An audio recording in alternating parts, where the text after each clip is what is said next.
그래서 우리 강의를 시작하면 우리 지금까지 내가 그 블랙보드에 지난번에 했던 강의 드디어 유튜브에 올라와서 링크 내가 그 블랙보드에다 게시를 했으니까 여러분들이 이거 참고를 하면 되고. 자, 그래서 우리 지난 시간에 우리 굉장히 많은 걸 했죠. 그래서 전기적인 힘을 구하고 그 다음에 전기장도 계산하고 또 복잡하게 연속적인 전하가 분포되면 너무 복잡해. 그 다음에 전기장을 계산하려면 또 이게 대칭성도 생각해야 되고 미소 성분으로 나눴을 때 이것들이 주는 전기장의 방향이 더했을 때 각각 다른가 같은가 우리 이런 걸 다 고민을 했어야 돼요. 그러니까 굉장히 복잡해요. 그래서 왜 그런가 하면 전기장이랑 힘이랑 전부 다 벡터이기 때문에 그렇죠. 벡터를 중첩해서 더하려면 전부 다 귀찮은데 그러면 스칼라를 이용하는 방법은 없을까? 마치 1학기 때 여러분들이 뉴턴의 법칙 이 세상은 모든 것을 그러면 뉴턴의 제2법칙인 F는 ma를 쓰면은 모든 걸 다 구할 수 있을 것 같아. 그러다가 이제 갑자기 워터파크에서 미끄럼틀을 타는 어린애 운동을 기술하려고 하면 이거 좀 어려운데 라는 생각이 드는 순간 우리가 새로운 법칙, 다시 말하면 에너지 보존, 운동량 보존 이런 걸 우리가 배우게 되는데 그런 걸 배우게 되면 머릿속이 점점 뽀개질 것 같지만 이런 새로운 개념을 도입하면 문제를 훨씬 더 간단히 풀 수 있게 되더라 이거예요. 여기서도 마찬가지. 그럼 가우스 법칙이라는 게 뭐냐? 역시 이것도 이제 전기장을 구하는 방법인데 사실은 쿨럼의 법칙이랑 똑같아요. 똑같은데 다만 생각하는 혹은 구하는 방법을 우리 좀 더 편하게. 물론 물체가 이상하게 생겼으면 쿨럼의 법칙을 쓰든 가우스의 법칙을 쓰든 복잡한 건 마찬가지지만 우리 그런 경우를 생각해 봅시다. 그래서 가우스 유명한 수학자. 그래서 우리 보면 우리가 파라데이가 그린 것처럼 플러스에서 일렉트릭 필드 라인 전기장선이 이렇게 쭉 나오고 마이너스에서 이렇게 들어간다. 이렇게 해서 우리 전기장의 분포를 눈으로 보기 좋게 다음과 같이 그리면 좋았어. 그러면 우리가 이렇게 적당한 알려지지 않는 폐곡면, 지금 구면으로 돼 있죠. 구면으로 돼 있는데 이 안에 전하가 어떻게 있는지 몰라. 전하가 어떻게 있는지 모르는데 전기장에 선을 그려봤더니 전부 이렇게 나오더라 이거야. 나오면 가만히 있어봐. 이게 저 안에 플러스 전하가 있을 수도 있고 마이너스 전하가 있을 수도 있지만 그럼 나왔다 들어가다 하지만 결국 다 나온다는 거는 요 안에 뭔가 플러스 전하가 있을 것 같다는 느낌이 들죠. 그래서 이 느낌을 정량화한 게 바로 이제 가우스 법칙이죠. 가우스 법칙을 우리가 생각해 볼 텐데. 그래서 그걸 생각하려면 그러면 가만히 있어보자. 전기장선이 이렇게 나오는 거를 어떻게 다 더하지? 더할 수가 있나? 그래서 우리 그런 거 생각해 보면 마치 우리 유체역학에서 여기서 물이 뿜어 나와서 바깥으로 나온다고 생각해 보면 우리가 유체의 경우 플럭스를 생각하는 것처럼 우리 전기장인 경우에도 전기장선에 대한 플럭스를 보자 이거예요.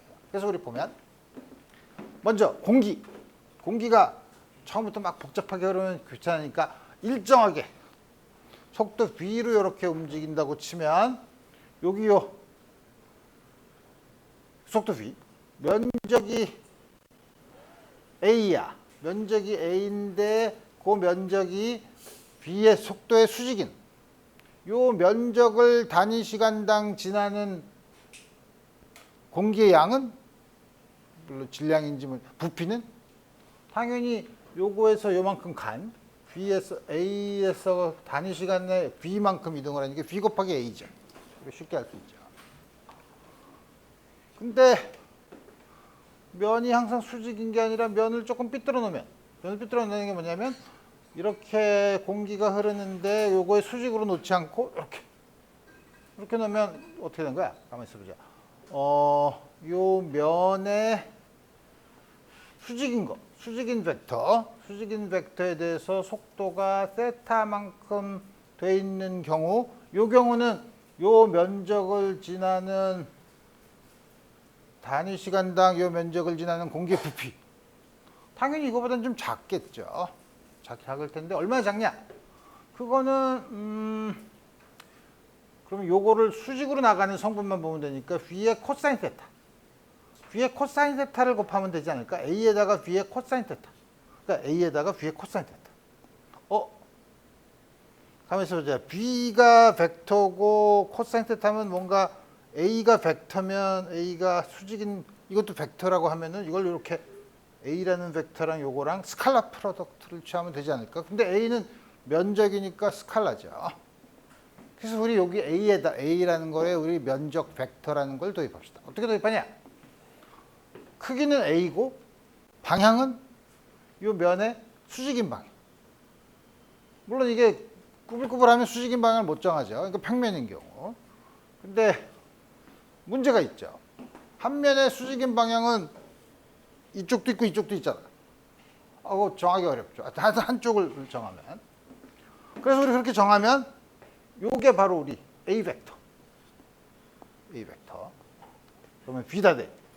A 벡터를 그럼 이 반대쪽으로 정하면 이쪽 방향으로 나가는 공기의 부피, 플럭스는 음수가 되겠죠, 당연히. 들어온 다음과 같이 우리 유체의 경우 다음과 같이 플럭스를 생각하고 있는데, 우리 여기서는 유체 공기의 흐름을, 여기 나와 있는 선을 여러분들이 눈을 깜빡거린 다음에 이게 다 전기장선이라고 생각해 보면 전기장의 플럭스를 우리가 머릿속에서 그려볼 수 있다.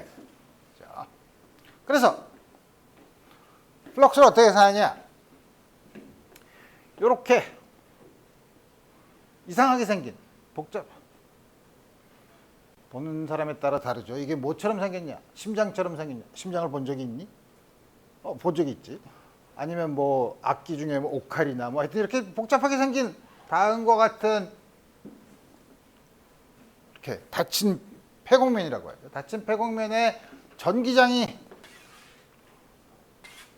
이렇게 쑥 뚫고 지나갈 수 있을 때, 그러면 여기는 당연히 이쪽은 들어오고 이쪽은 나가죠. 그럼 이 안에 들어오는 소위 넷 플럭스가 뭐죠? 나간 거에서 전부 다 들어온 걸 빼는 거죠. 그래서 다음 같은 걸 어떻게 정의하냐? 아까 면적 벡터는 평면이라고 했는데 이건 꼬불꼬불한데 어떡하지? 잘게 나눠. 표면을 잘게 나눠. 언제까지? 잘게 나눈 이 한 부분이 거의 평면처럼 보일 때까지 잘게 나눈다 이거예요. 그래서 보면, 그래서 우리 전형적으로 여기 1번 부분, 2번 부분, 3번 부분, 물론 여러 가지가 있지만 그중에 전형적으로 이 세 개를 골라서, 이 1번 부분인 경우에는 면적 벡터를, 아까는 면적 벡터가 면이 있으면 바깥쪽 이렇게 양쪽이 있다고 했는데, 그게 면이 그냥 이렇게 하나가 있으면 항상 두 개를 결정을 해야 되죠. 그렇지만 우리 다음과 같이 폐곡면인 경우에는 두 개의 수직인 벡터를 우리 구분할 수 있어요. 어떻게? 폐곡면인 경우에는 폐곡면 안쪽으로 들어가는 거, 바깥쪽으로 가는 거, 이렇게 구별할 수 있죠. 그래서 우리 앞으로 그냥 단면일 때는 이렇게 닫힌 면이 아닐 경우에는 문제가 있지만, 폐곡면일 경우에 면적 벡터의 방향은 항상 나가는 방향, 면에서 나가는 방향으로 정할 거예요. 자, 나가는 방향으로 정하면, 여기서 나가면 여기지. 근데 전기장선은 이렇게 들어오네. 그럼 이 사이 각도 세타가 90도보다 크죠. 그러니까 음수죠. 요거 V.A를 E.델타 A를 하면 음수죠. 음수라는 건 뭐냐면 면적 벡터 이쪽으로 가면 플러스인데, 음수라는 거는 요 면을 이렇게 들어간다는 거죠. 안쪽으로 들어간다는 거죠. 오, 좋았어. 그다음에 옆에 2번은 전기장선이 면을 스쳐 지나가는 경우. 그럼 당연히 면적 벡터 델타 A 아주 작은 거랑 이거는 서로 수직이니까 지나가는 게 없으니까 플럭스가 0이죠. 지나가는 게 없죠. 스쳐서 지나가니까. 그 다음에 여기 있는 경우는 면적 벡터랑 전기장선 사이 각도가 90도보다 작으니까 이쪽으로는 양의 플럭스. 다시 말하면 요 면을 통해서 나간다는 거죠. 그래서 우리 면적 벡터의 방향을 폐곡면에 대해서 나가는 방향으로 정하면 그 플럭스가 양수면 나가는 거, 음수면 들어오는 거죠. 그래서 어떻게 하냐? 플럭스를 요 하나하나에 있는 플럭스가 델타 파이, 플럭스로 흔히 그리스 대문자 파이를 써요. 델타 파이는 2다 델타 A지 뭐. 그 다음에 전체는 요거를 다 합하면 되죠. 다 합하고서 델타 A를 0으로 보내는 극한을 취하면 그게 바로 요 적분이에요. 2이 모든 여기 적분에 이렇게 쓰는 거 처음 봤죠? 요건 뭐냐면 동그랗게 쓰는 건 요거는 뭐냐면 주어진 폐곡면에 대해서 적분을 한다는 뜻이에요. 그래서 이렇게 정해야 한다. 우리 플럭스로 정했어요. 물론 새로 정했으니까 단위는 면적 제곱미터. 전기장이 단위 전하당 힘이니까 단위 전하 쿨럼으로 나눠주고 뉴턴 퍼 쿨럼. 이게 바로 플럭스, 일렉트릭 플럭스의 단위가 된다 이거죠. 그래서 우리 아까 감을 잡았지만 뭔가 뭐 이렇게 플럭스가 나오는 것 같으면 안에 전하가 어디에 뭐가 있는지 모르지만 양의 전하가 있는 것 같다라는 감을 잡을 수 있죠. 그래서 우리 그 감을 좀 더 세련되게 표현하기 위해서는 자, 우리 봅시다. 여기 이제 거꾸로 여기 점전하가 있어요. 점전하가 있으면 전기장선을 보면 이렇게 쭉 다음과 같이 그릴 수 있죠. 그러면 요거를 둘러싼 구 모양의 이런 S1을 잡으면 여기를 지나가는 플럭스. 우리 좀 이따가 계산하겠지만 우리 이가 있을 거라 이거예요. 그러면 그 S1을 둘러싼 요 S2를 지나가는 플럭스. 여기는 좀 더 S2에서는 전기장 사이의 간격이 넓으니까 S1인 경우보다 전기장은 약하지만 면적이 크죠. 면적이 더 넓죠. 그래서 보면 두 개의 크기가 플럭스의 크기가 어떻게 될지 모르는데 라고 걱정할 수 있으나 잘 생각해 보면 우리 전기장선은 가다가 두 개가 갈라지거나 이러지 않죠.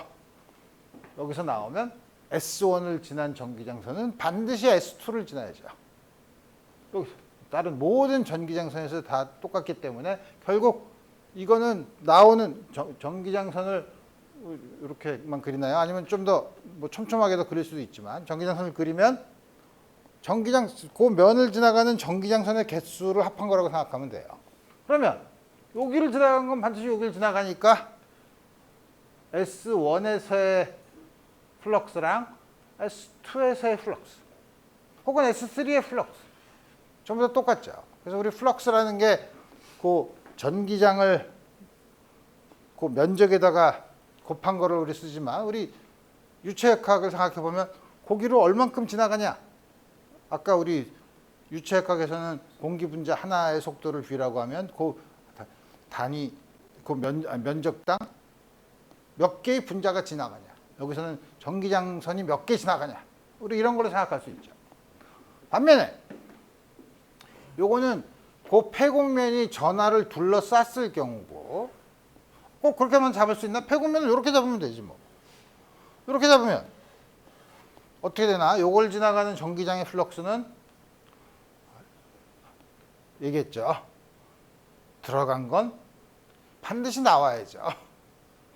들어간 건 반드시 나오기 때문에 여기 들어올 때는 마이너스, 여기일 땐 플러스. 항상 두 개가 서로 상쇄가 되기 때문에 폐곡면 내부에 전하가 없으면 요걸 지나가는 넷 플럭스, 알짜 플럭스는 항상 0이 된다라는 거를 우리가 볼 수 있죠.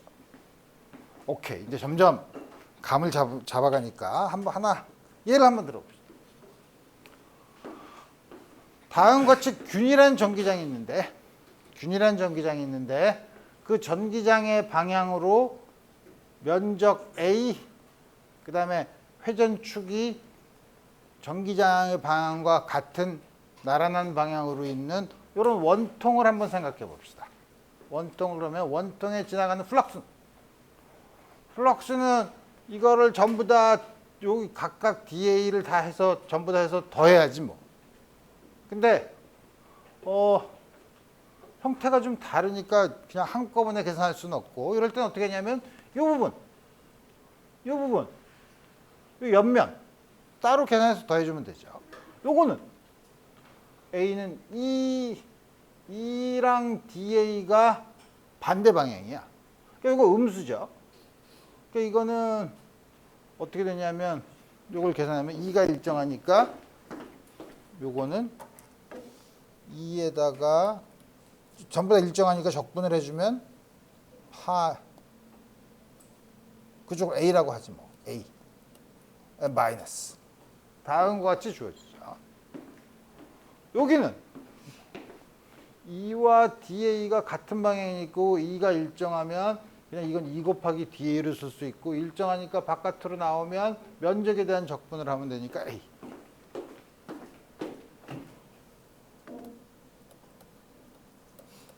옆면은 이 근처에 이거 아무리 작은 부분을 잡아도 거기서 나오는 면적 벡터는 전기장이랑 항상 수직이죠. 옆면으로 나가는 게 없어.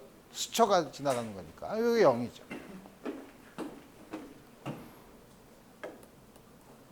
그래서 이 경우는 당연히 이 안에 전하가 없으면 물론 이 전기장은 어디 딴 데서 나오는 외부에 있는 전하가 만드는 전기장이 다음과 같이 주어져 있겠죠. 그래서 우리 다음과 같이 아주 간단한 야비하죠. 나는 간단한 예제를 들고 여러분들한테 숙제나 이런 시험 문제에서는 아주 복잡한 형태를 보여주니까. 가우스의 법칙이라는 게 뭐냐? 먼저 봅시다. 이게 뭐냐면 전기 쌍극자죠.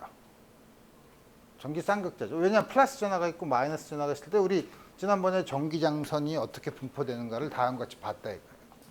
그럼 우리 가우스 폐곡면을 어떻게 잡을까? 뭐 마음대로 잡을 수 있지. 어떻게 잡냐면 그래서 우리 잡는 게 여기 1, 2, 3, 4 했네. 1이 뭐야? 여기 1. 1은 플러스 전하를 둘러싼 거.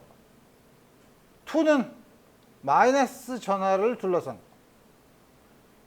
3는 전하가 요 안에 전하가 아무것도 없는 거.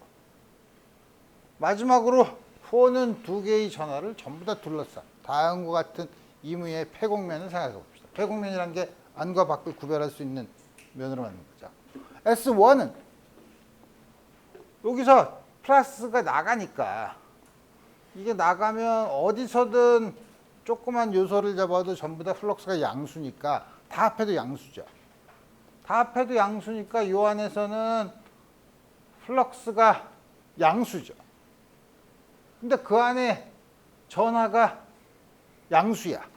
전하가 양수면 플럭스가 양수네.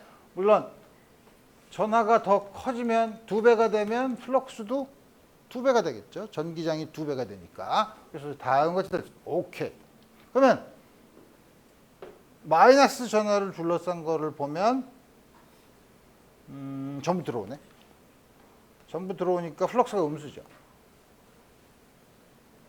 Q2 지금 뭐냐면 이 미묘한 차이를 잘 봐야 돼요. 지금 내가 얘기하는 거는 요 안에 있는 Q2가 음수니까 플럭스가 음수라고 얘기하는 거죠. 우리 거꾸로 얘기할 수도 있어요.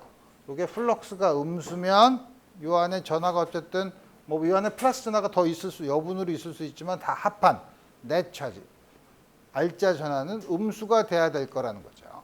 오케이.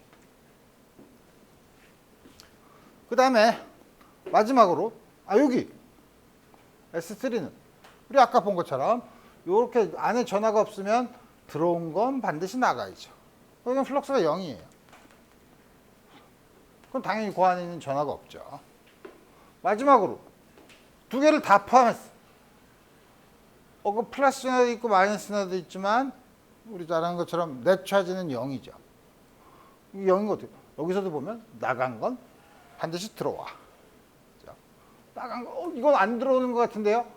이 우주에 입자가 두 개밖에 없으면 나가서 어디론가 들어와요. 자, 그래서 이 경우도 나간 거랑 들어온 게 똑같기 때문에 합하면 0이에요. 요 안에 넷 차지, 알짜 전하가 0이라 이거예요. 그래서 우리 요 간단한 예를 본 것처럼 그러니까 적당한 폐곡면이 있는데 전하 분포가 적당히 있고 적당한 폐곡면이 있는데 이 폐곡면을 지나는 플럭스는 이 폐곡면 바깥에 있는 전하는 전혀 기여를 하지 않아. 왜냐하면 바깥에 있는 건 들어온 건 반드시 나가니까. 그 다음에 그 안에 있는 폐곡면 안에 있는 알짜 전하 넷 차지에 비례하더라 이거예요. 플럭스는 비례하는데 그래서 가우스의 법칙은 플럭스가 ENC라는 게 갑자기 이렇게 나와요. 어려운 단어야. enclosed. 둘러쌌다는 거죠. 이 앞에 세 개를 써서 둘러싸. 그 폐곡면이 둘러싼 안에 있는 전하에 비례하더라. 이게 가우스 법칙이에요. 훨씬 쉽죠. 그래서 우리 이 플럭스에 대한 정의를 아까 이렇게 썼으니까 우리 여러분들이 전기장에 대한 법칙 중에서 전자기학에서 제일 처음 나온 법칙을 간단한 적분의 형태로 나타난 다음과 같은 양을 우리가 가우스 법칙이라고 해요. 그럼 이제 여러분들이 헷갈릴 수 있죠. 일주일 전에만 해도 쿨럼 법칙을 배웠는데 가우스 법칙이랑 쿨럼 법칙이랑 다른가요? 사실 같아요. 두 개 같아요. 근데 이거는 계산하는 양이 다르죠. 쿨럼 법칙은 벡터를 더하는 거고 이거는 플럭스니까 스칼라를 계산하는 거죠. 그래서 어떻게 같냐? 같냐는 걸 증명하려면 점전하의 경우 점전하가 만드는 전기장을 쿨럼의 법칙에서 구한 거랑 가우스 법칙에서 구한 거랑 비교해서 같으면 그 다음에 중첩의 원리가 적용하니까 두 개, 세 개 있는 거는 전부 다 똑같아요. 그러니까 점전하 하나 있을 때 가우스 법칙에서는 구한 전기장이랑 쿨럼의 법칙에서 구한 전기장이랑 같으면 우리 그거는 언제나 두 개가 서로 같다는 거를 우리 보일 수 있죠. 그럼 어떻게 같냐? 점전하가 있어. 그러면 폐곡면을 적당히 잡는데 폐곡면을 적당히 잡으면 이거 계산하기 만약에 이 더럽게 생긴 폐곡면을 잡으면 이거 계산하기 어렵죠. 계산하기 어려워도 가우스 법칙은 성립해요. 그럼 우리가 단지 계산하기 어려울 뿐이지 이건 성립하는데 그럼 이제 우리 어떻게 잡아도 더럽게 복잡해도 이 가우스 법칙은 성립한다. 그러면 우리 항상 그거를 우리가 돌려서 얘기하면 그럼 우리가 제일 계산하기 쉬운 가우스 폐곡면을 잡으면 되죠. 자, 제일 쉬운 가우스 폐곡면은 여러분들이 그냥 딱 보면 아는 게 아니라 문제를 딱 보면 이 개에 얼마나 많은 대칭성이 있는가를 보면 가우스 폐곡면을 어떻게 잡을지가 감이 잡힌다 이거야. 어떻게 보냐 이거. 뭐 연습을 많이 해야죠. 봅시다. 첫 번째 연습이 점전하. 점전하의 경우는 그럼 이 주위에 전기장이 어떻게 생길까? 점전하는 요 축을 중심으로 마구 요걸 지나는 축으로 임의 방향으로 회전해도 회전에 대해서 변하지 않죠. 아무리 회전해도 요건 가만히 여기 있죠. 따라서 주위에 생기는 전기장의 분포도 회전에 대해서 똑같아야 돼요. 회전에 대해서 전기장의 분포가 변하지 않아야 돼요. 변하지 않는 거는 그러면은 어떻게 되나?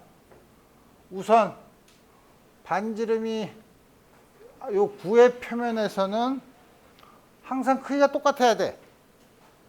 크기가 똑같고 만약에 방향이 요 지름 방향이 아니면 회전을 하면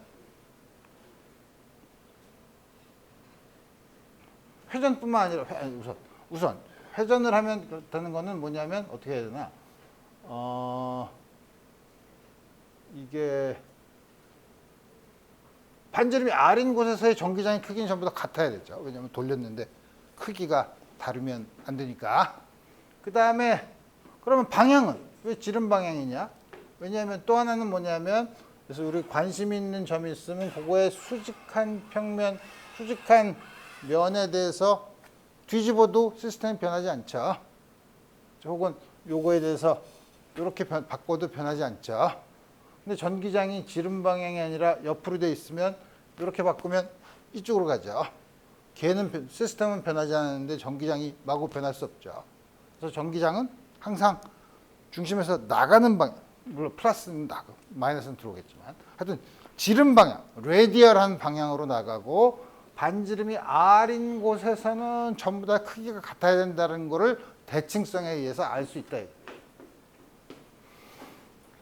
그런 경우 가장 이럴 때 적분을 하기 쉬운 플럭스를 계산하기 가장 쉬운 가우스 폐곡면은 요걸 중심으로 한 반지름이 R인 구예요.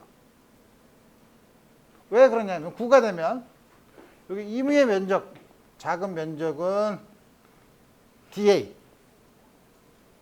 그 다음에 전기장도 dA랑 항상 같은 방향이죠. 어디서나 그렇죠. 그래서 요거를 계산하면 E와 dA가 같은 방향이야. 어디서든. 그래서 두 개 스칼라 프로덕트라는 건 크기를 곱한 걸로 같고, 그 다음에 반지름이 R인 곳에서는 E의 크기가 전부 같다며. 그러니까 E를 바깥으로 이렇게 나왔어. 그럼 요거는 뭐죠? 구의 면적이지 뭐. 그죠? 구의 면적 4파이 R제곱. 요 안에 있는 전하는 Q. 그래서 E는 다음과 같이 쿨럼의 법칙이 나왔죠. 그래서 처음에 여러분들이 쿨럼의 법칙을 쓸 때 중력인 경우에는 이걸 그냥 뉴턴의 중력상수 G라고 썼는데 이거 왜 이렇게 더럽게 썼나요? 왜 더럽게 썼냐고 하면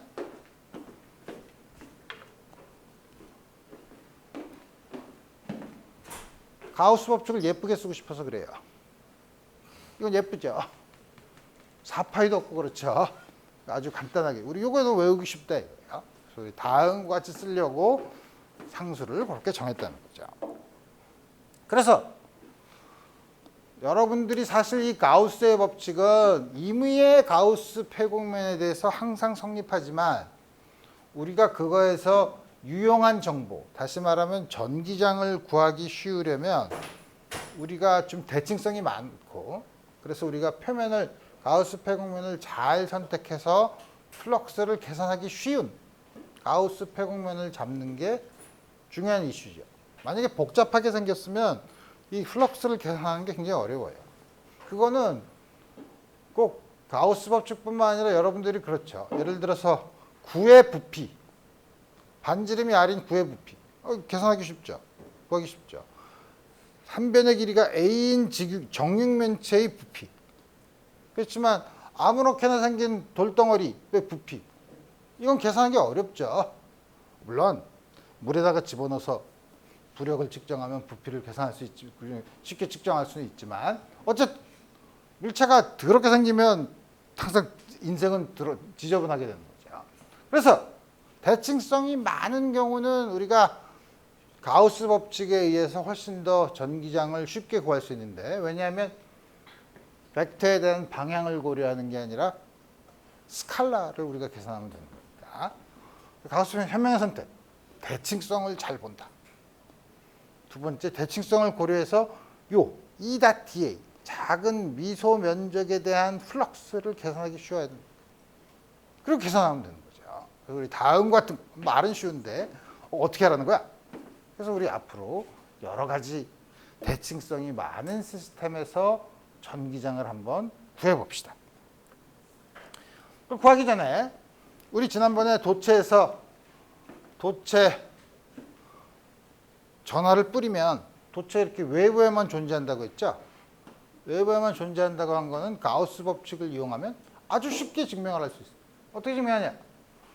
도체 내부에는 전기장이 전하가 없고 표면에만 있다고 했는데 전하를 뿌렸어.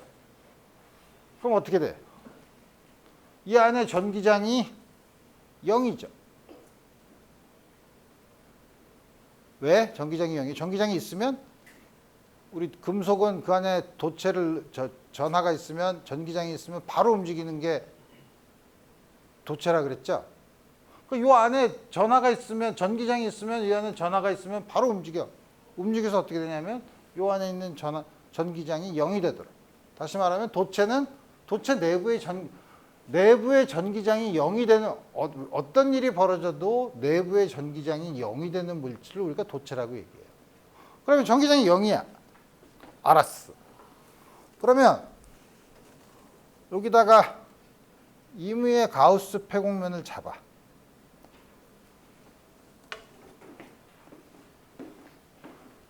요걸 지나가는 플럭스는 0이죠. 전기장이 없는데 무슨 플럭스가 있어? 전기장이 다 0인데. 그러면 가우스 법칙에 의하면 요 안에 전하는 없죠. 그러면 이렇게 특정하게 잡은 가우스 폐곡면에 대해서만 그러니까 다른 경우는 이렇게 전하가 좀 있지 않을까요? 그러면 또 다른 거.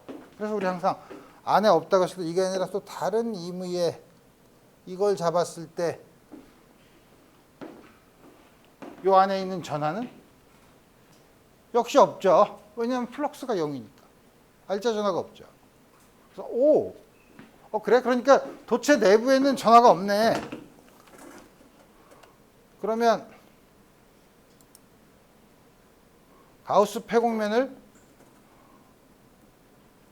도체 바로 안쪽에다가 이렇게 하면 어떻게 되나? 그래도 역시 0이죠. 이 안에 전하가 없죠. 그럼 전하가 있을 수 있는 곳은 어디예요? 표면밖에 없죠.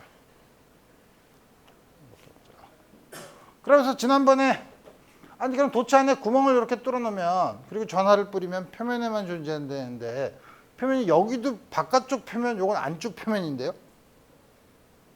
그러면 여기도 전하가 있을 수 있지 않을까요?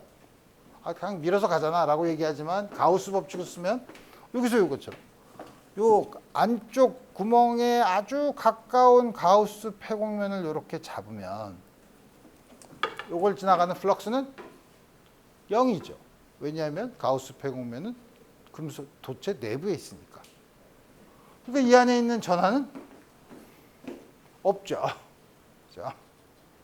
그래서 구멍을 뚫어놔도 그래서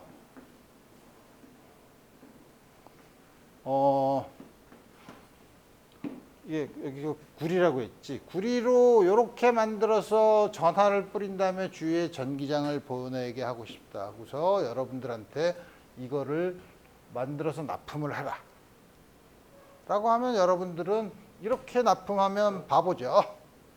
돈만 많이 들어. 가운데는 다 파고서 보내도 되죠. 그렇죠? 가운데 파고서 보내도 똑같은 전기장을 외부에는 똑같은 전기장을 낼 수 있다. 그래서 표면에만 있을 수 있다. 표면은 바깥쪽 표면.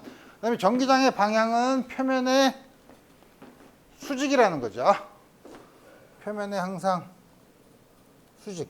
왜 수직이지? 수직이 아니면 수직인 성분이랑 평행인 성분으로 나눌 수 있는데 평행인 성분은 바로 그 안에 있는 전하를 움직여서 접선 방향으로 움직이게 만들죠. 언제까지? 다시 분포해서 표면에서 전기장의 표면에 접선인 성분이 없어질 때까지 이동을 하죠. 이상한데? 라고 생각하지만 사실 물도 그래. 유체도 그래요. 유체도 어떻게 되지? 물컵에 물을 이렇게 놔두면 이렇게 수평면을 이루고 있는데 이렇게 놔두면 어떻게 되죠? 그 표면에 있는 물 분자가 이 중력을 받는데 중력은 표면에 접선인 방향이랑 표면에 수직인 방향으로 되어 있는 표면에 접선인 방향으로 힘이 있으면 유체는 바로 움직이죠. 언제까지? 표면에서 접선 방향의 힘이 없을 때까지. 그렇게 된 분포가 어떻게 되죠? 수평면을 이루게 되는 거죠. 유체가. 그래서 오케이. 네, 불규칙으로 생긴 도중 뾰족한 곳에서 전기장이 크다 이거예요. 뾰족한 곳에서. 그래서 우리 피레침 할 때 보면 이렇게 뾰족하게 만들죠. 뾰족하게 만들면 전기장이 세니까 구름에 있는 전하가 이쪽으로 확 끌려 들어오기 쉽다 이거예요. 할 얘기가 더 많지만 피레침의 끝이 정말 뾰족한가? 아니면 뭉툭한가? 뭉툭해야지 사실. 뾰족하면 없는 번개도 들어오기 때문에 사실은.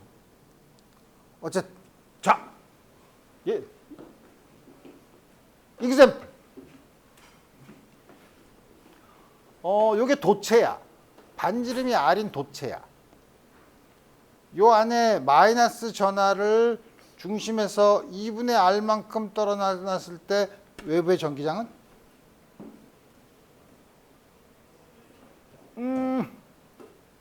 이건 바깥에 있는 건 중성이에요. 그럼 여러분들 생각을 해야지.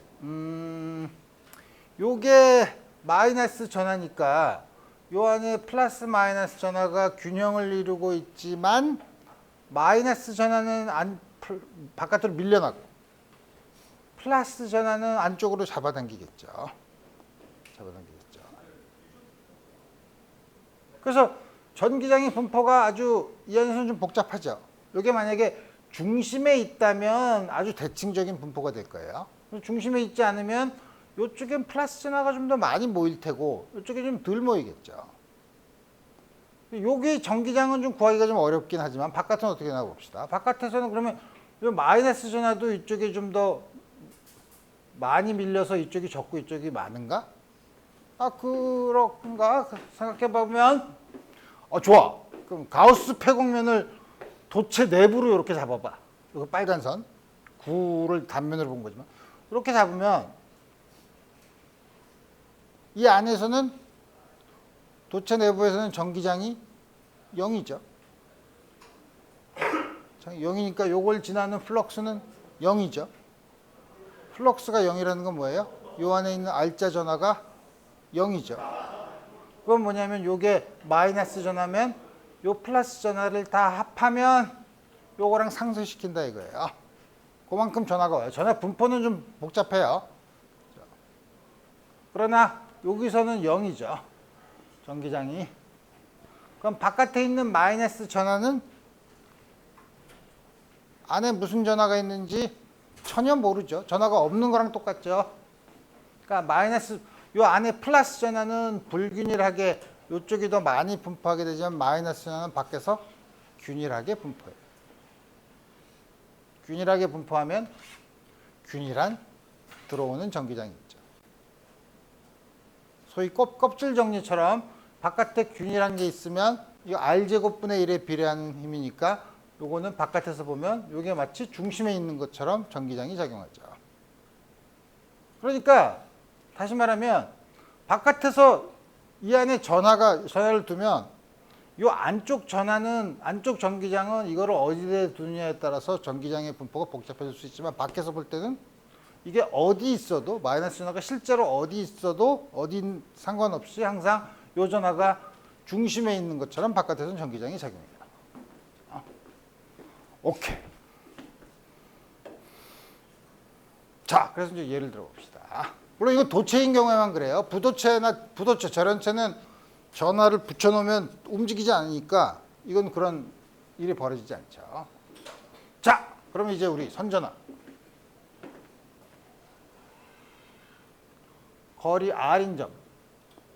우리 지난 시간에 우리 이거 계산했죠. 더럽게 복잡한 적분 계산을 했죠. 별로 그렇게 더럽진 않았지만. 그래서 우리 계산했던 게 이게 선전하 밀도가 람다면 R만큼 떨어진 곳에서의 이게 플러스 전하면 크기는 람다를 2파이 엡실론 R로 나눈다는 거를 복잡한 계산을 통해서 알고 방향은 나온다는 걸 알죠. 가우스 법칙을 쓰면 이거는 원통형 대칭성 실린드리칼 시메트리가 있다고 얘기해요. 실린드리칼 시메트리가 뭐냐? 요거는 요 도선을 중심으로 회전을 하는 거에 대해서 개가 안 변하죠. 전하는 가만히 있잖아요.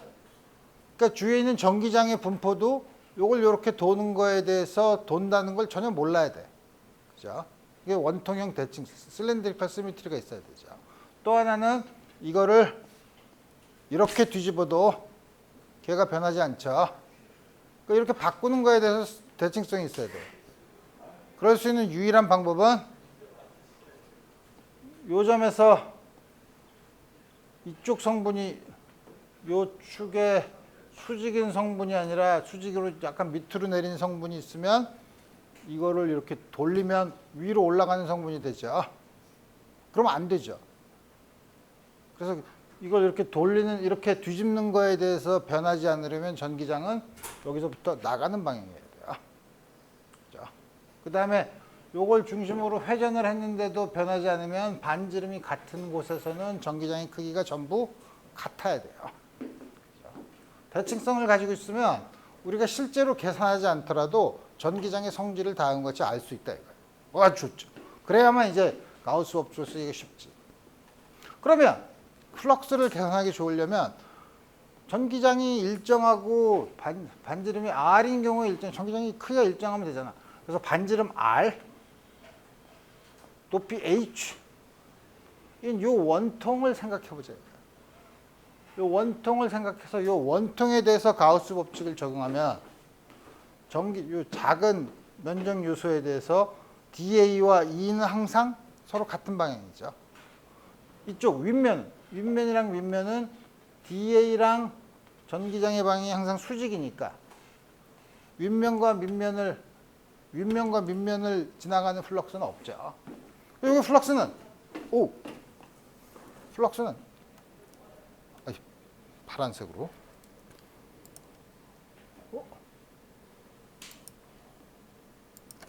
플럭스는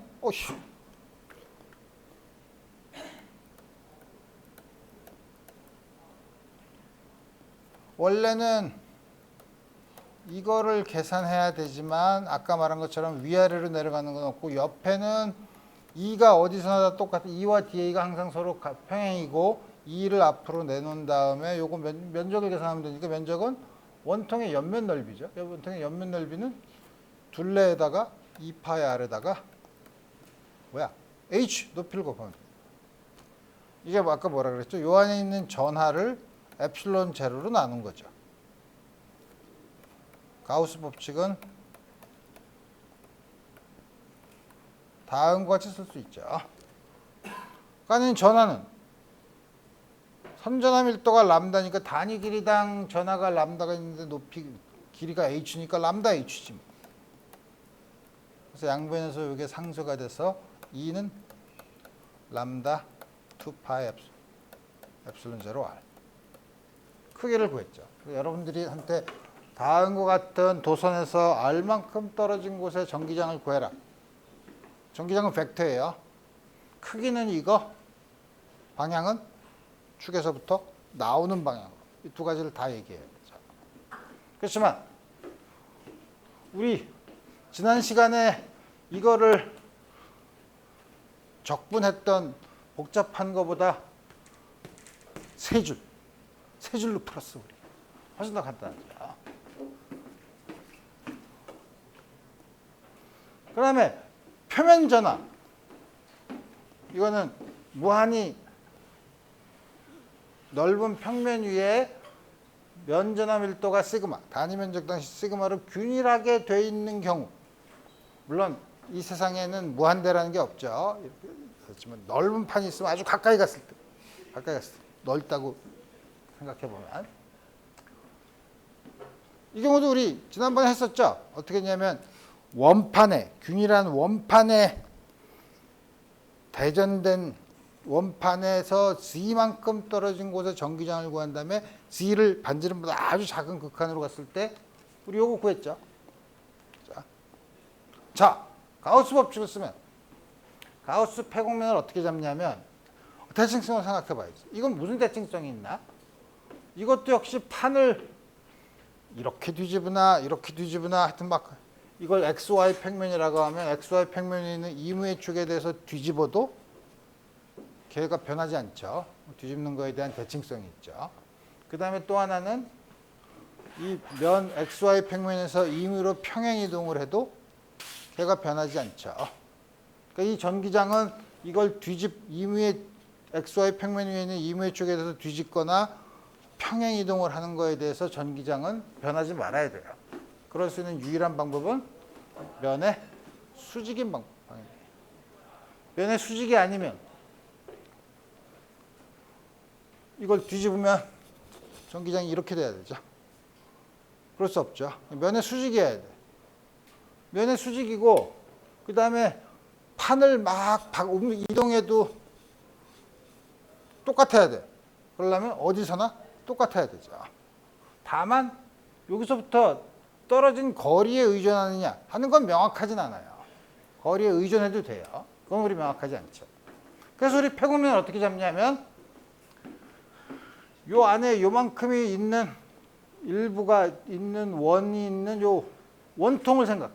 요 뚫고 지나가는. 이렇게 그러면 헷갈리면 요거를 판을 요렇게 세웠을 때 요렇게 원통이 이렇게 생긴다는 거죠. 그럼 전기장이 어떻게 나오나? 이쪽으로도 이렇게 나오고 이쪽으로도 나올 거 아니에요? 옆으로는 면적 벡터가 항상 전기장의 수직이니까 옆으로 나오는 건 없죠. 그러니까 플럭스는 요거랑 요거 두 개. 근데 두 개가 전부 다 면적과 전기장이 방향이 같죠. 양쪽에서는 반대 방향이지만. 그래서 플럭스를 계산하면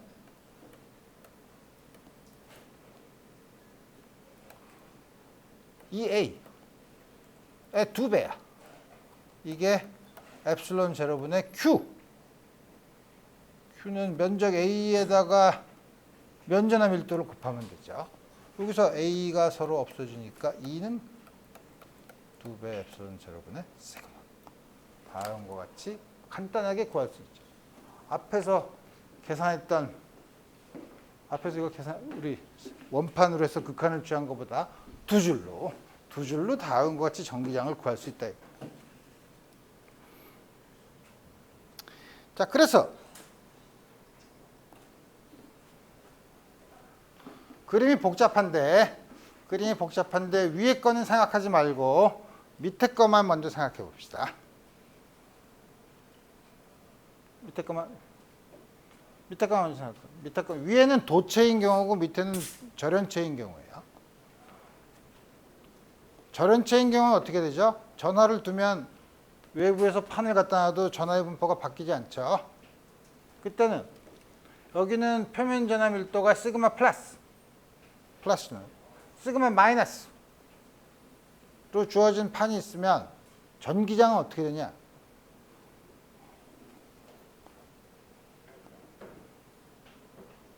요거에 의해서 생기는 전기장. 다시 한번 요거에서 생기는 전기장. 균이라냐. 요거에서 생기는 전기장. 두 개 더하면 되죠. 그죠? 그러면 요 안에서는 두 개가 같은 방향이니까 각각을 E 플러스 E 마이너스. 왜 이렇게 나오는지 알죠?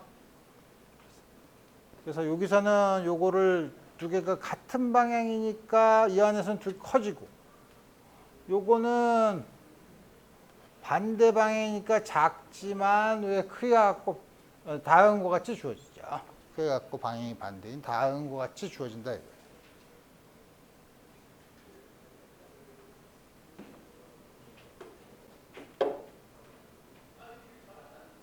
도체의 경우에는 사실 우리가 요 시그마라고 하는 거는 단면적을 하면 단면적이죠. 여기는 도체의 경우에는 단면적이라고 하면 우리가 도체를 풀면 양쪽으로 표면에만 존재한다고 하니까 그럼 요쪽 표면에 있는 거, 요쪽 표면에 있는 면전화 밀도를 따로 구해야 되나요? 그냥 우리가 도체인 경우에도 면전화 밀도라 그러면 우리 두 개 다 합한 거 얘기해요. 그러니까 만약에 이쪽에 시그마 1, 이쪽에 시그마 1이 있다면 요 도체의 면적 전압밀도는 2 시그마 1이에요. 그죠? 그렇지만 굳이 그거를 여기랑 여기를 나누면 반씩 나눈다는 거죠. 시그마 마이너스도 이것도 마찬가지로. 요건 시그마 마이너스 시그마 1. 플러스고 이건 마이너스 시그마 1. 우리 부호를 내가 절연체, 부도체를 먼저 하고 도체를 먼저 두는 건 뭐냐면 도체는 이거 두 개를 놔두면 이거를 둔 거에서 생기는 전기장, 이거를 둔 거에서 생기는 전기장 두 개를 더하면 되냐? 가 아니고 이거 한 개 놔두면 양쪽으로 전화가 있죠? 이걸 가지고 오면 전화가 서로 잡아당겨서 이쪽에만 있어. 바깥에 없어요. 그죠? 그래서 이 경우는 부도체인 경우에는 다음과 같이 소위 중첩의 원리가 작용하죠. 왜냐하면 절연체를 각각 떼놨을 때 전하의 분포랑 가까이 왔을 때 각각 절연체의 전하의 분포가 변하지 않죠. 이럴 땐 중첩의 원리를 쓰면 돼. 근데 도체의 경우에는 우리 그래서 옛날에 전기장을 정의할 때는 시험 전하라는 게 가까이 와도 이거의 전하 분포를 영향을 주지 않도록 아주 작은 전하를 준다고 했는데 지금 같은 경우에는 왕창 큰 게 들어오면은 당연히 들어온 것 때문에 전하 분포가 달라지죠. 전하 분포가 달라지기 때문에 각각을 더한 거랑 달라질 수도 있어요. 정말 그런가? 다 들어와. 그러면 이제 어떻게 하죠? 전기장을 어떻게 구하지? 먼저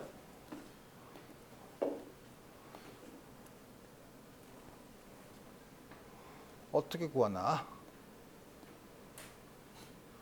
지금은 그냥 이렇게 얘기랑 지금 중첩을 쓴 거고 그래서 보면은 요 안에 요렇게 이 시그마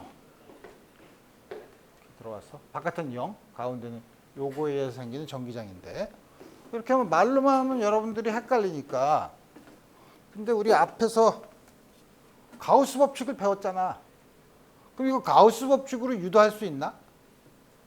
가우스 법칙으로 유도하는 거는 가우스 폐곡면을 잡을 수가 있는데 이렇게 잡는 거는 절연체, 부도체인 경우에는 별로 좋지 않아.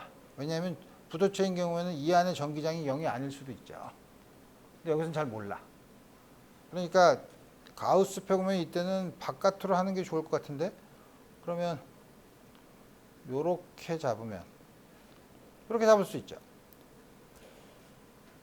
혹은 이렇게 잡을 수도 있죠. 혹은 이렇게 잡을 수도 있죠.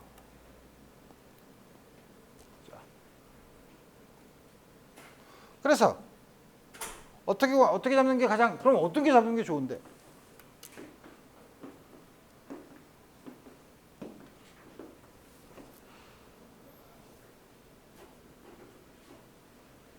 여기서는 이때는 전기장의 플럭스를 계산을 한, 요 안에 틀림없이 여기서 플럭스는 요 안에 있는 전하에만 비례할 거예요.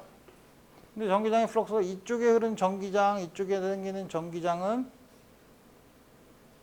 요거에 의해서만 생기는 전기장이 아니죠. 요거에서 생기는 전기장, 요거에서 생기는 전기장을 구해야 되니까 이 경우는 좀 어떻게 잡더라도 좀 계산하기가 어려워요.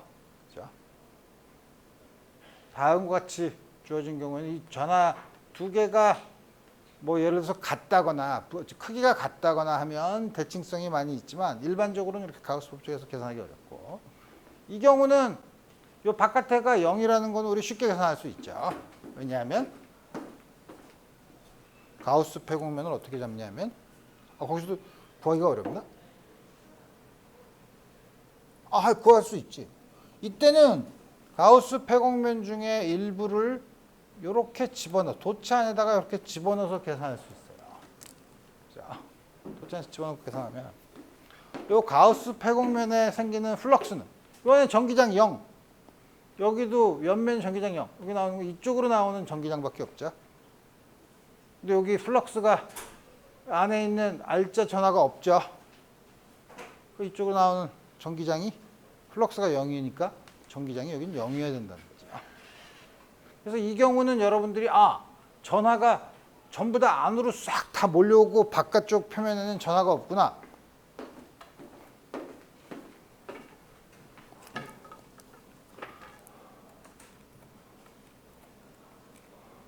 그래서 내가 여러분들한테 다음 주에 내줄 숙제는 한쪽은 2 시그마 1, 시그마 1, 시그마 1, 한쪽은 마이너스 2 시그마 1, 마이너스 2 시그마 1이 있을 때는 어떤 식으로 전기장이 생기나 하는 거 물어볼 거예요.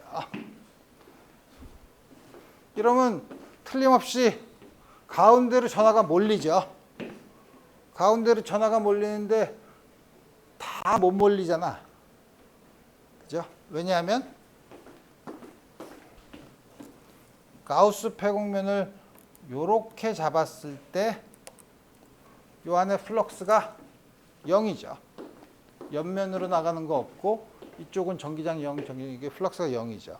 그러니까 요 안에 있는 전하의 합이 0이 되도록 분포해요. 그러니까 여기는 단위 면적당 시그마 1이 다 일로 들어와서 2 시그마 1, 여기는 마이너스 시그마 2 시그마 1, 여기는 마이너스 2 시그마 1이 그대로 있어요. 이쪽 표면에만 전하가 없죠. 이쪽은 전기장이 0이야. 그렇죠? 이런 경우를 여러분들한테 숙제로 낼 테니까. 그리고 그 차이를, 미묘한 차이를 여러분들이 잘 생각해 보면 된다. 이건 좀 복잡한 문제고. 다른, 아까 우리 실린드리컬, 원통형 대칭성, 그 다음에 평면 대칭성이 아직 남은 게 많이 있죠. 스페리컬 시미트리, 구면 대칭성. 구면 대칭성. 지금 내가 그림을 그지같이 그렸네. 이게 뭐냐면 반지름이 R인 구면 껍질에 전하가 골고루 분포되어 있을 때, 이 전하가 전체가 Q일 때,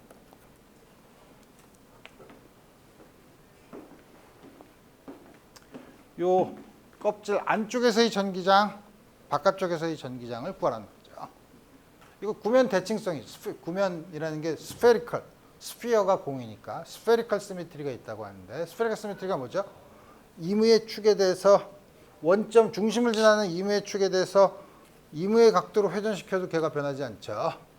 그 이무의 축에 대해서 뒤집어도 똑같죠. 그걸 할 수 있는 유일한 전기장의, 이 대칭성을 만족하는 전기장의 유일한 분포는 전기장은 바깥으로 나가야 돼. 혹은 들어와야 돼. 지름 방향이. 그 다음에 회전해도 변하지 않으니까 반지름이 중심에서부터의 길이가 같은 곳에서의 전기장의 크기는 같아요. 스페리컬 시미트리가 있는 경우죠. 물론 플러스 나면 나가고 마이너스 나면 들어오죠. 하지만 이렇게 돌려봐도 똑같으니까 항상 지름 방향으로 나가거나 들어오고 플러스 나면 나가겠죠. 그 다음에 주어진 거리 R에서는 전기장이 전부 다 똑같다, 크기가.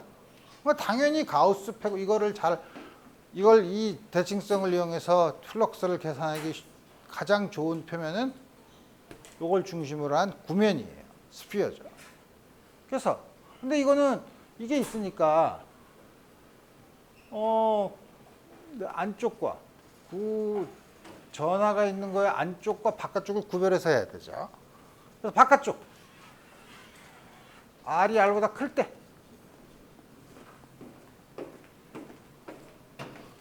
요걸 쓰면 Q는 엡실론 0 이 두 개가 방향이 같고 일정하니까 바깥으로 나가면 우리 아까 한 것처럼 엡실론 0 2 4파이 R 제곱. 우리가 아까 계산했던 거 아니야. 이렇게 요 안쪽으로 잡으면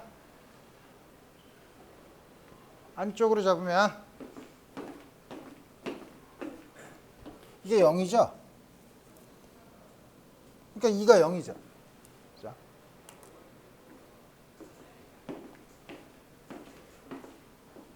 이 결과를 보니까 많이 봤죠?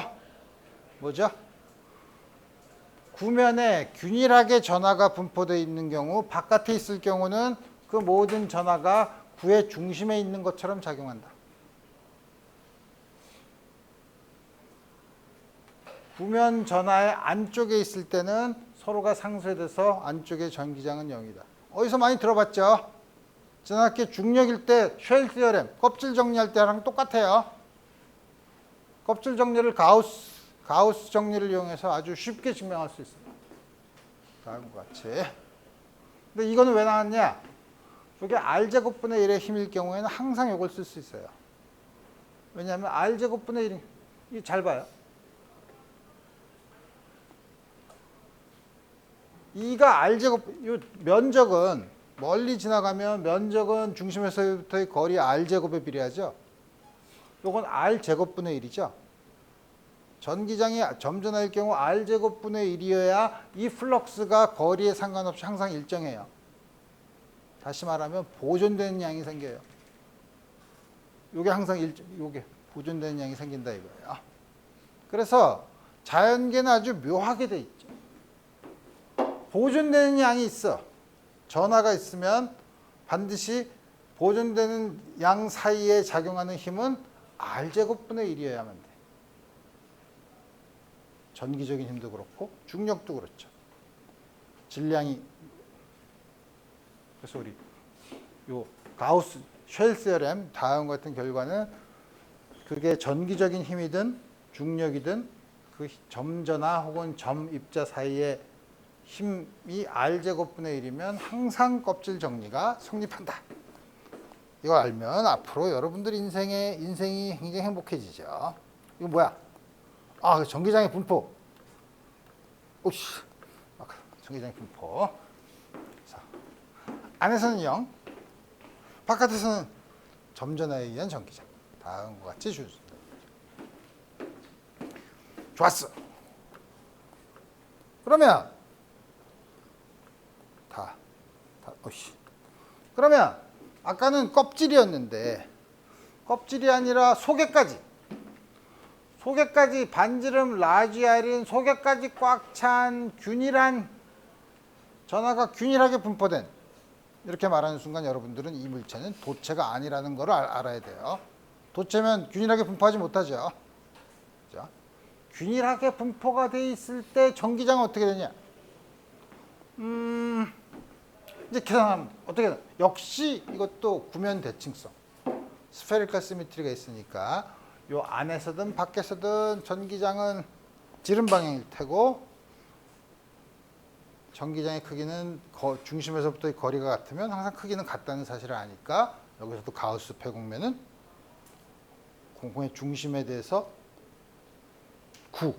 구면을 따지면 되겠다. 그래서 R보다 클 때, 또 바깥에 있을 때 당연히 요거는 아까 우리 한 것처럼 가우스 법칙을 쓰면 그 안에 전체 전하가 Q니까 이렇게 주어지죠. 껍질 정리의 전형적인 얘기죠. 전체 전하가 중심에 있는 거죠. 우리가 더 이상 계산할 이렇게 될 때는 아주 좀 복잡해. 뭐가 복잡하냐면 요때는 플럭스는 역시 2 곱하기 4파의 R제곱으로 쓸 수 있죠. 이건 엡실론 제로. 근데 이제 뭐냐면 그 안에 있는 전하는 이제 여기서는 바깥이니까 전체 전하 Q를 쓰면 되는데 요건 요 안에 있는 전하만 쓰는 거죠. 바깥에 있는 거는 기여를 안 하니까. 안에 있는 전하는 균일하니까 균일하면 어떻게 돼? 부피에 비례하죠. 전하는. 근데 저 9의 부피는 3분의 4 파이 R 3승이잖아요. 그러니까 요 안에 있는 전하는 R 3승에 비례하겠네. R 3승에 비례하면 Q 대 Q 프라임, 그 안에 있는 전하를 Q 프라임이라고 하면 Q 프라임은 R 3승 대 R 3승이네. 그죠? 그래서 여기 Q 프라임을 써야 되는데 Q 프라임은 뭐야? 어떻게 되는 거야? R 3승분의 R 3승 Q 이렇게 써야 돼. 그래서 여기서 이제는 Q에만 의존하는 게 아니라 여기 R 3승이 있으니까 2를 계산하면 4파이 엡실론 제로 R 3승 Q R. 그래서 안에서는 뭐지? 1차 함수. 다음과 같이 주어지죠. 그래서 그려보면 여기서는 이렇게 안에서 0, 바깥은 R제곱분의 1. 이렇게 만나나? 스몰 r에다가 라지 r을 집어넣으면 R제곱분의 1. R제곱분의 1. 그래서 만나죠. 요즘에서.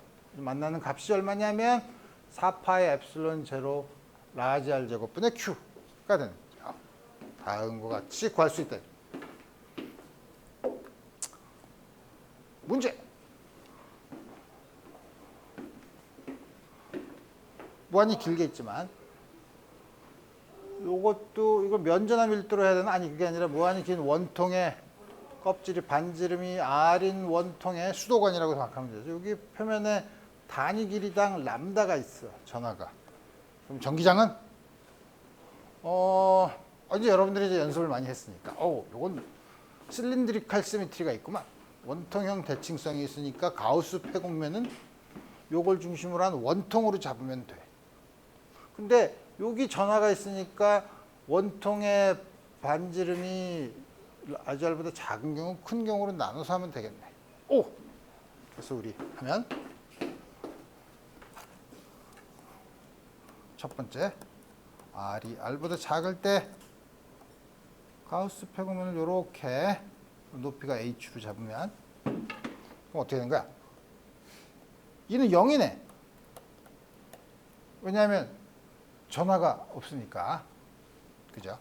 phi dA는 Q 엡실론 제로인데 이게 0이니까 전기장이 0이죠. R이 R보다 클 때는 이렇게 폐곡면을 잡으면 되니까 어떻게 되는 거야? 이게 뭐야? 2파이 R, 아까 본 것처럼 똑같이 바깥으로 나가죠. 면적에다가 전기장 곱한 게 엡실론 제로분의 람다 H니까 E는 2파이 엡실론 제로 R분의 람다. 이것도 마치 껍질 정리처럼 2차원에서 껍질 정리처럼 원통이 전하를 포함하고 있으면 모든 전하가 가운데 축에 있는 것처럼 작용하는 거죠.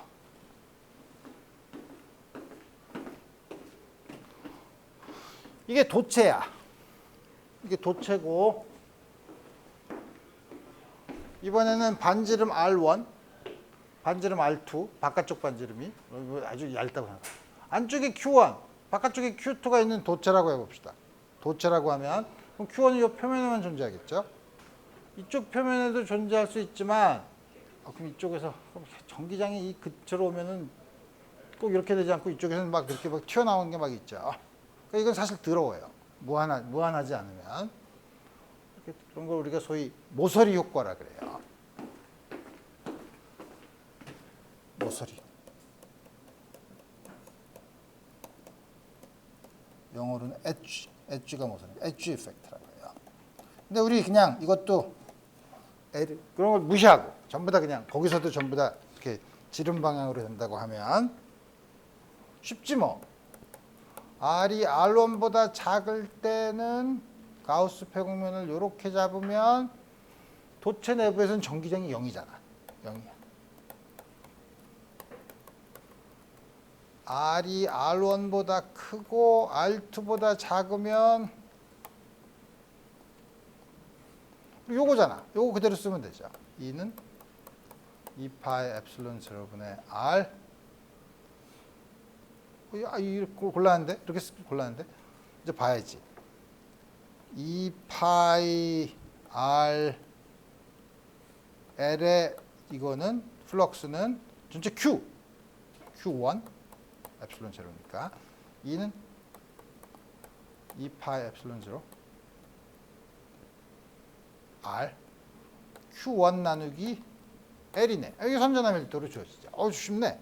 그러면 R이 R2보다 크면 우리 이거 쉽게 할 수 있죠. Q1 더하기 Q2 나누기 L 2파이 엡실론 제로. 다음과 같이 할 수 있죠. 그래서 우리 여러 가지 대칭성이 있는 경우를 봤는데 우리 이제 앞으로 다 배웠으니까 여러 문제들을 이제 다음에 풀면 가우스 법칙을 다 볼 수 있고 가우스 법칙을 다 본 다음에는 우리 그 다음에 이제 전기적인 힘은 보존력이니까 보존력인 경우 1학기 때 우리 배운 거 있죠. 보존력인 경우는 뭐죠? 포텐셜 에너지를 정의할 수 있죠. 전기 포텐셜 에너지는 어떻게 정의하는지 요 가우스 법칙에 대한 문제를 풀고 다음 시간에는 그거의 포텐셜 에너지에 대해서 공부하도록 합시다. 오늘 여기까지 하겠습니다.